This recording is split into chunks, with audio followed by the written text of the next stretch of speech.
Assalamualaikum warahmatullahi wabarakatuh, teman-teman. Jadi ini hari Kamis. Saya mau cerita sedikit tentang perjalanan saya mengikuti MMBC. MMBC itu adalah Millionaire Mindset Bootcamp yang diselenggarakan oleh Bosman Mardigu ya. Kalau misalnya yang senang politik sudah pasti tahu siapa itu Mardigu Owi gitu ya.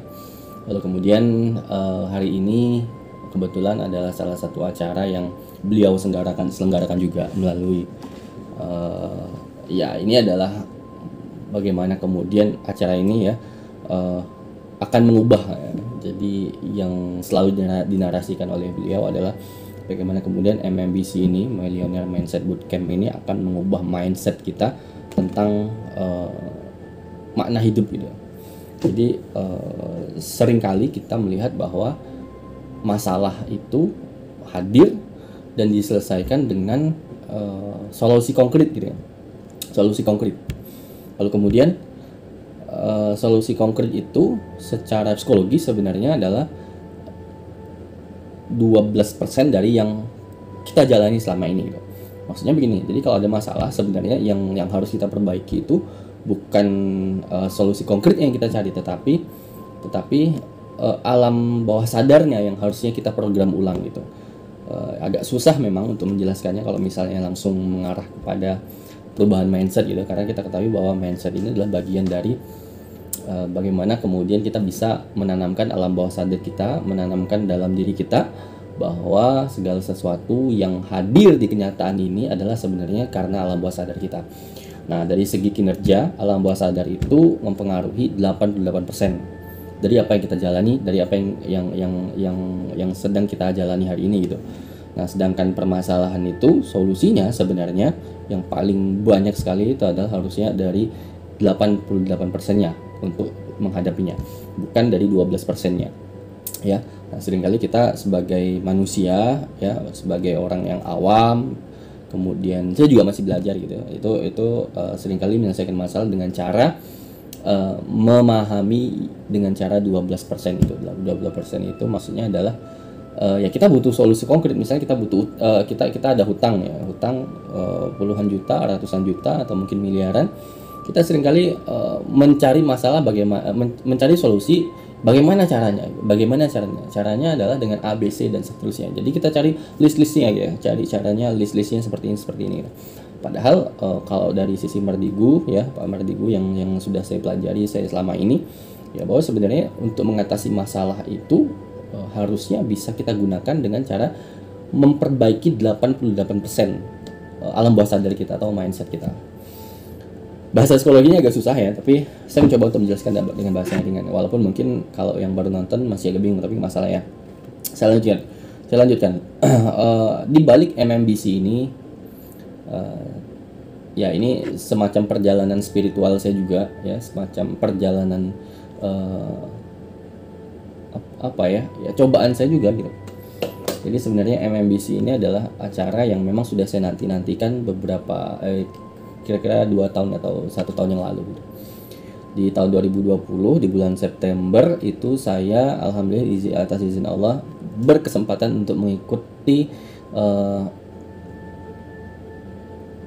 RTB, Road to Billionaire gitu. Jadi waktu itu harganya kurang lebih 2 juta ya, 1.900.000. Itu di Yogyakarta, dan kali ini alhamdulillah saya berkesempatan untuk ikut lagi. Namun di balik itu semua teman-teman semua, saya mau cerita nih. Nah, ini ceritanya.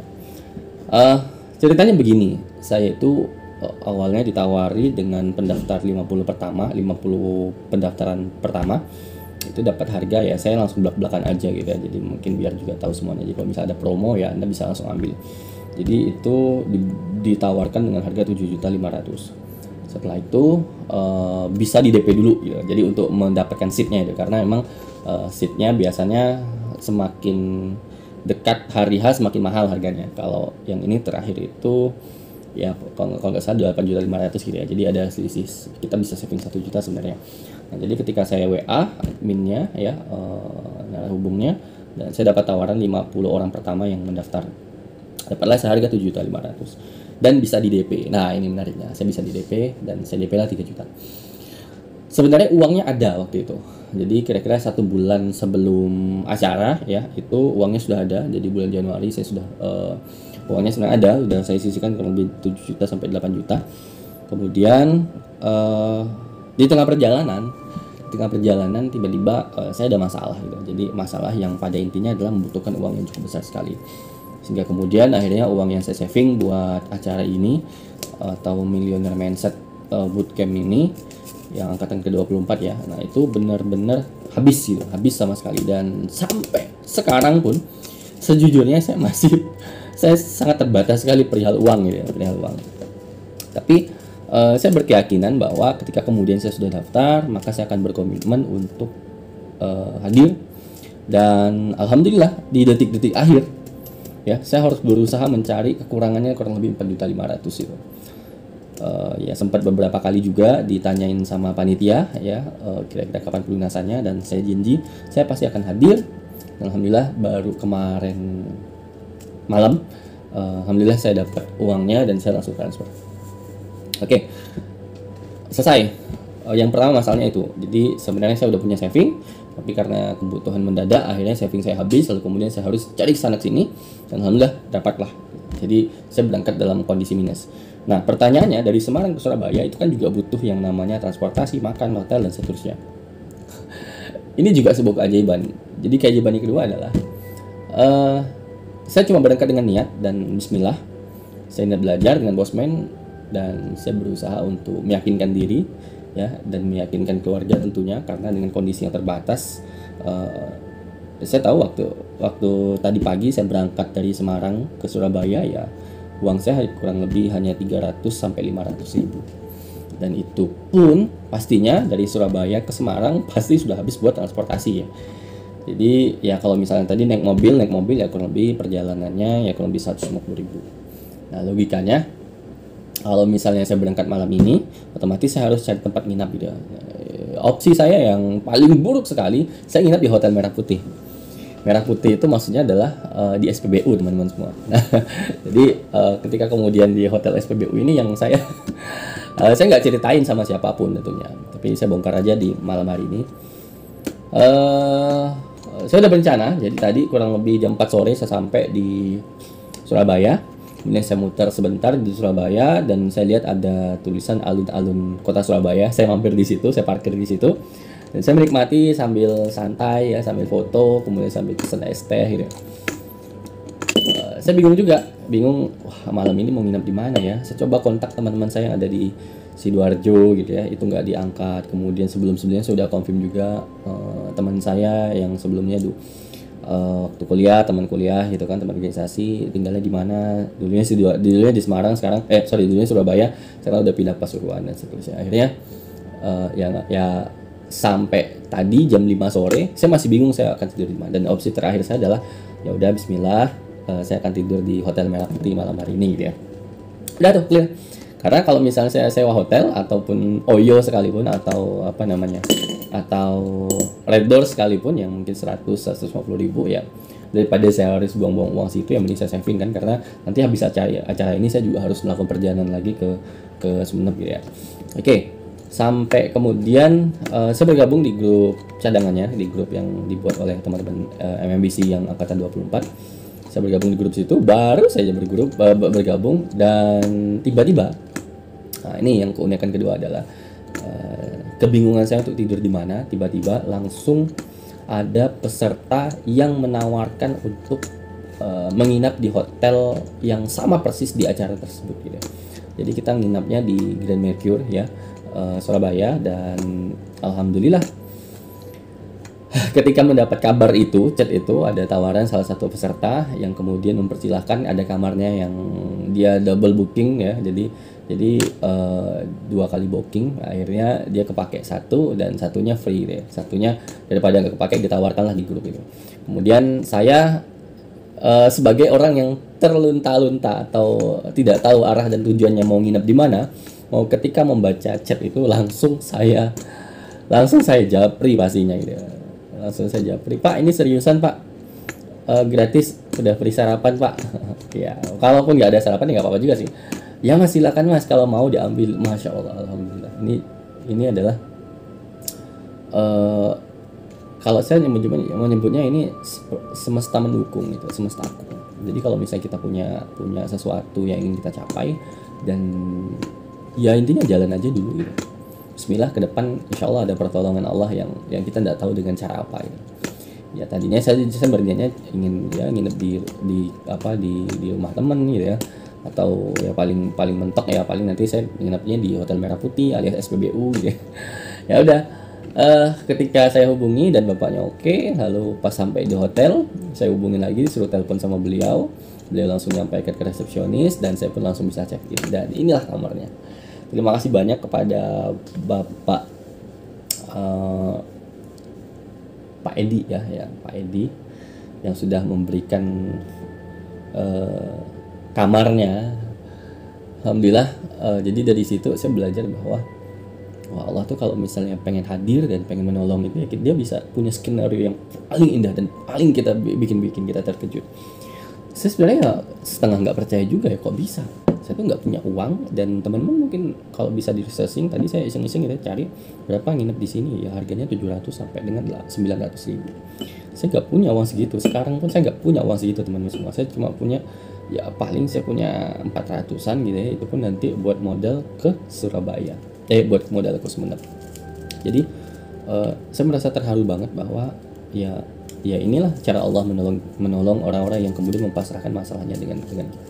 Dan inilah cara Allah memberikan menunjukkan kuasanya. Jadi ya benar-benar mindset kita adalah ya kita jalan aja dulu, walaupun mungkin banyak sekali orang yang tidak bisa menerima cara ini karena cara seperti ini ya benar-benar gambling gitu ya. Ya tapi memang saya udah saya udah merasakan yang namanya kalau saya sendiri ya pasti saya akan santai aja menjalani, tapi kalau misalnya sama keluarga tentunya nggak bisa ya tapi karena sendiri ya saya enjoy aja menjalani. Dan seperti sebuah keajaiban juga bahwa ya Allah kasih dunia dengan hina ya, kira-kira seperti itu kalimat-kalimatnya. Saya nggak pernah bayangkan, bahkan saya nggak sampai detik ini saya belum pernah ketemu sama yang memberikan fasilitas ini. Bukan fasilitas juga ya, tetapi yang bermurah hati untuk menawarkan kamar ini gitu. Jadi saya merasa bahwa keajaiban itu datang berulang kali kepada saya, dan ini saya nggak tahu apakah teman-teman semua akan bisa hidup dengan cara ini ya, tentunya tergantung dari teman-teman semua ya. Tapi yang jelas saya meyakini bahwa kalau misalnya kita udah punya kemauan dan kita bergerak, insya Allah Allah akan tunjukkan jalan, dan Allah akan tunjukkan keajaibannya kepada kita dengan cara yang tidak disangka-sangka ya. Dan saya selalu meyakini kulillahumma malikal mulk. Jadi Allah itu ya raja gitu. Dia bisa menghidupkan yang mati, mematikan yang hidup, memasukkan malam ke dalam siang, memasukkan siang ke dalam malam. Kemudian Allah juga bisa memberi rezeki kepada kita tanpa hisab. Jadi kalau misalnya saya berpikir tentang uang, ya tentunya saya nggak akan bisa menginap malam ini secara gratis gitu. Tapi Allah punya cara untuk menunjukkan itu. Allah punya cara untuk kemudian menempatkan si Okta ini bisa tidur di hotel bintang 4 persis sama di acara yang besok akan saya laksanakan. Jadi acaranya besok ya di sini juga gitu, di Grand Mercury juga gitu. Jadi saya merasa benar-benar ini Allah istilahnya ya, Allah benar-benar menunjukkan kuasanya dan memberikan sebuah jawaban dari doa-doa saya. Nah, saya ingin belajar lebih dalam lagi. Saya ingin belajar lebih ya bagaimana kemudian menginstal hal-hal yang mungkin masih belum saya ketahui. Dan intinya memang acara MMBC ini adalah cara menginstal 88%. Jadi mungkin teman-teman yang menonton juga nggak paham apa yang dimaksud 88%, yang dimaksud 20% itu. Tapi saya sebagai orang yang mengikuti acara ini tentunya sudah punya basic, saya tahu ya apa yang akan menjadi arah dan tujuan dari kegiatan ini. Cuma emang penasaran tentunya dengan caranya bagaimana, kemudian apa yang diajarkan dan seterusnya. Karena ini adalah angkatan 24, otomatis sudah ribuan orang yang sudah mengikuti acara ini, dan tentunya ya dari testimoni dan lain sebagainya mereka sudah merasakan dampak yang baik dari kegiatan ini. Saya tidak bermaksud untuk mempromosikan MMBC-nya, tapi sebenarnya saya mau bercerita tentang dibalik perjalanan saya menuju MMBC ini. Yang pertama tadi itu saya sudah bayar 3 juta, kemudian kekurangannya kurang lebih 4.500.000. Setelah itu saya tiba-tiba di tengah jalan uang saving saya itu harus kepake yang lain gitu. Dan sampai H-1 ya, itu saya baru bisa bayar. Walaupun sebenarnya saya juga cari-cari gitu ya. Dan sampai di sini ya, ketika di jalan juga saya benar-benar dengan uang yang terbatas untuk melakukan perjalanan ke sini ya, dan bahkan saya tidak tahu malamnya harus nginap di mana, tapi Allah punya cara saya bisa nginap di hotel Mercury ini ya, dengan izin Allah tentunya, melalui cara yang Allah tunjukkan kepada saya. Terima kasih, semoga menginspirasi. Ya asik, oh ya bukan asik ya, maksudnya ya ini menarik juga, menarik ya. Jadi Allah benar-benar bisa membuat skenario yang begitu tidak disangka-sangka ya. Saya hanya berangkat dengan seadanya, yang sebenarnya saya juga lemas dalam artian ya Allah semoga bisa ya semoga bisa nginep di mana gitu kan. Tapi ternyata Allah tunjukkan, oh kamu nginep di hotel itu. Terima kasih. Itu aja, mungkin teman-teman kurang paham nggak masalah ya, tapi thank you udah nonton, semoga bermanfaat. Assalamualaikum warahmatullahi wabarakatuh.